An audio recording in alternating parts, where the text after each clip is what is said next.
Hi, my name is Manos Tsakiris. I'm Professor of Psychology at the Department of Psychology here at Royal Holloway, and I'm leading the Lab of Action and Body. And I'm Lara Maister, and I'm a postdoctoral research fellow at the Department of Psychology in Manos' lab. Our project is looking at the way we're aware of internal bodily sensations, such as hunger, thirst, our heart rate. This is known as interoceptive awareness.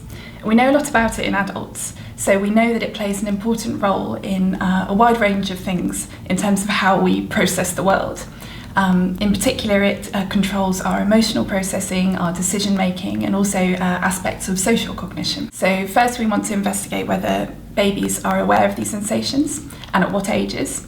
And secondly, we want to see what role this sensitivity plays in their development. I think we know from the adult psychology literature that interoceptive awareness is linked to different psychopathologies. For example, there are links between levels of interoceptive awareness and things like anxiety, depression, body image disorders. So I think looking at the developmental origins of this ability will be very important to make the link between the developing and the developed brain.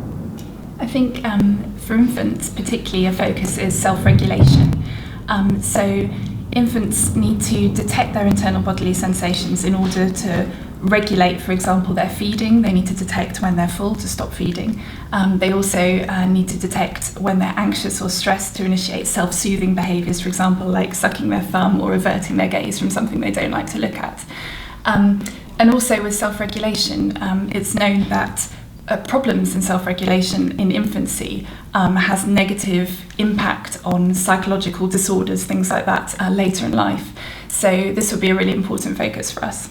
Looking for infants between 5 and 9 months old, it would be one short session, and it would involve some short, simple, fun tasks for the infant, involving looking at cute bouncing toys on the screen which move either in synchrony or asynchrony with their heartbeat to detect visual preferences, so which they like to look at better. And we also might use something called EEG, which is a safe, non-invasive technique which just measures tiny little electrical changes on their scalp, which signals their brain activity.